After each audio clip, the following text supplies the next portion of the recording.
Good evening. Ira Epstein with your Spider ETF stock market wrap-up, and this wrap-up is for the evening of Tuesday, last trading day of October. It's Halloween as well, and it's snowing in Chicago. I don't mean a little dusting. It's snowing in Chicago. Interesting as can be. I went out in it, and it was a joy.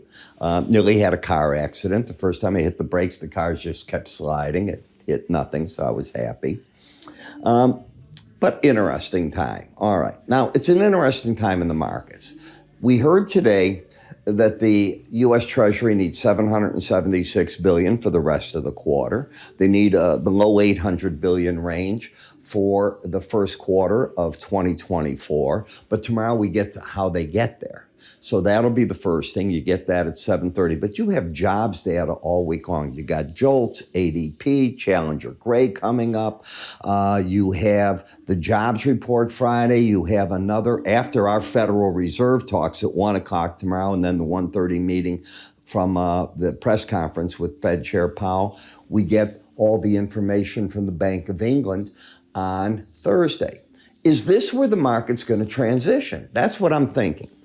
As bearish as I still am on the Russell, the other stock indices, I can make arguments that this should be where they start their turn, and the Russell won't be left behind if they do it. And that's a big if. We got to see how the reaction is to a number of the pieces of data that come out the rest of the week. Expect the Fed chair to sit tight, do nothing, talk tough. Yes, we will keep the option open that we will raise rates. We are concerned with labor. I hope somebody has the guts to say, will these huge increases out of the UAW impact the market? Because other people are looking at it. Tomorrow, 2,000 pharmacists are walking out. Pharmageddon, they're calling it. So they are overworked. They want more money. They want more people on the job with them. You're getting this throughout the country. Pay attention, because the labor situation is still demanding more money, and that is inflationary, and how does the Fed deal with it? So this is not, oh, the Fed's done, you're never going to hear from them again. I'm not in that camp.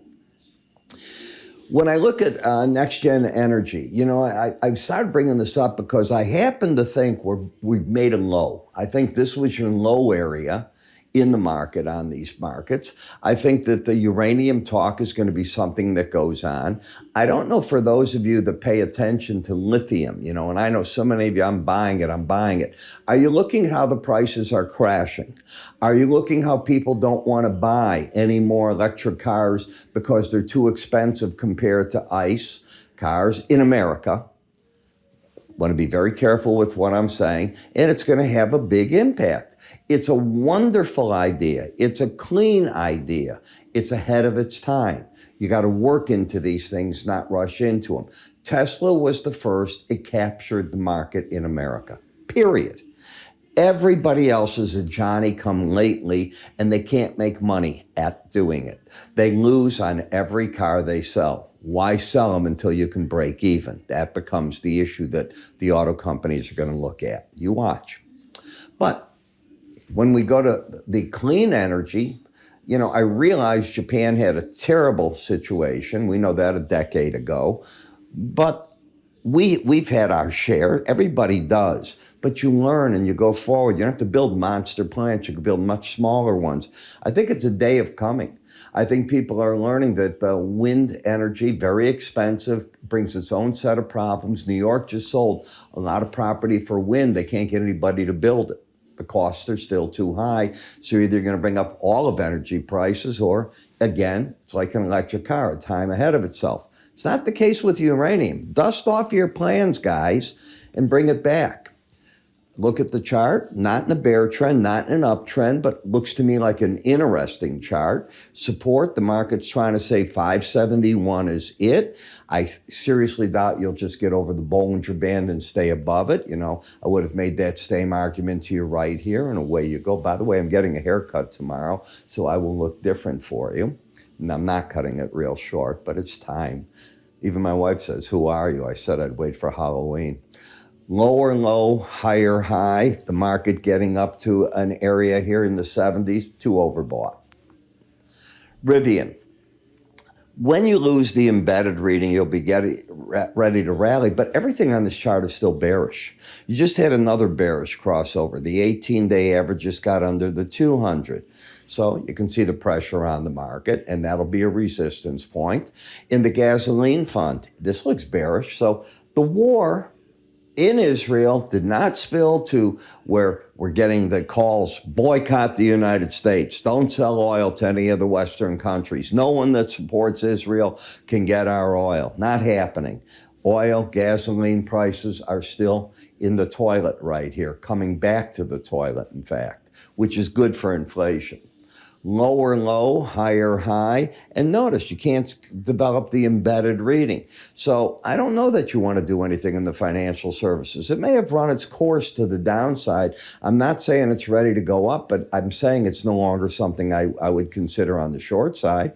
Are you going to lose the same reading in the industrial sector? XLI today flirting with losing the embedded reading. It's got a 2020 reading. Anything over 21, it's lost. It closed at the very high. Unless you're down hard tomorrow, you're going to lose that reading. You don't want to be short this anymore if that occurs. AI, I think you're just caught in the sideways action, void of a trend. I think you got to leave it alone. Now, RSPD, does the consumer have any money left? I'll say that he's back if the red line closes over 21. But until then, he's gone. And that's how I'm going to look at it. Still a bear market until you lose that momentum part to it.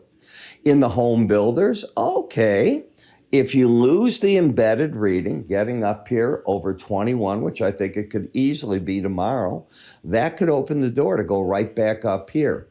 Now, tomorrow's an important day because if whatever the Fed says trips up the bonds and notes and they go crashing on futures to the downside, yields are going to go shooting up again. Which ways are going to go, which ways the jobs data are going to make us think it's going, and so on. I think tomorrow's a real important day. I can't say it enough. On the energy sector, you went into the toilet on this index, but you're oversold in a support zone. It's not a buy zone, but it is an area from my perspective of where to cover the shorts in the market for the time being. In the gold market, if the red line closes under 79, bye-bye, Miss American Pie, because I think you'll be down very quickly back here. It's got to hold, and it's got to hold now. This was a better play, in my opinion, than the futures markets. It's got to prove itself. I hate the outside day down today. Here's what it means. In order to get a bear trap, if you've taken my outside course, you've got to take out today's high of 186.21 in the next 2 days. Otherwise, it sits in and it says you may leak all the way back down to 179.65. You'll know that's happening if you lose the embedded reading. You've got to be on your toes with this trade tomorrow.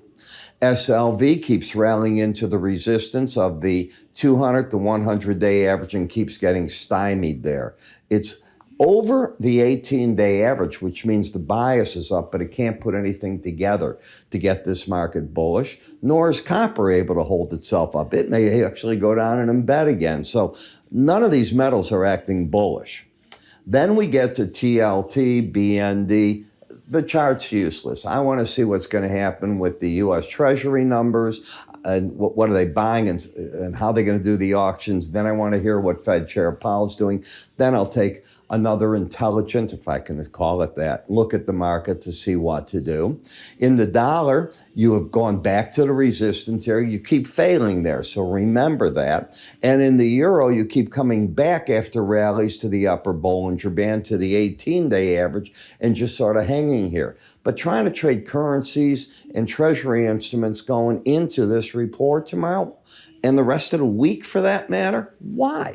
This is a good week where you traded very careful. Now, for those of you that use TradingView, all of the indicators you see me use here, we put in TradingView for you. We call them my suite. And how you activate the suite is you go to our website at iraepstein.com, go to the client resources, hit that word, and you'll see the drop-down menu. Bingo, you sign up for it right there. And how it works is you'll go in, You will get my version of all these studies. I do twists and turns, for example, on slow stochastics. It'll never match what you have on your charts. You have to have my formula in order to do it.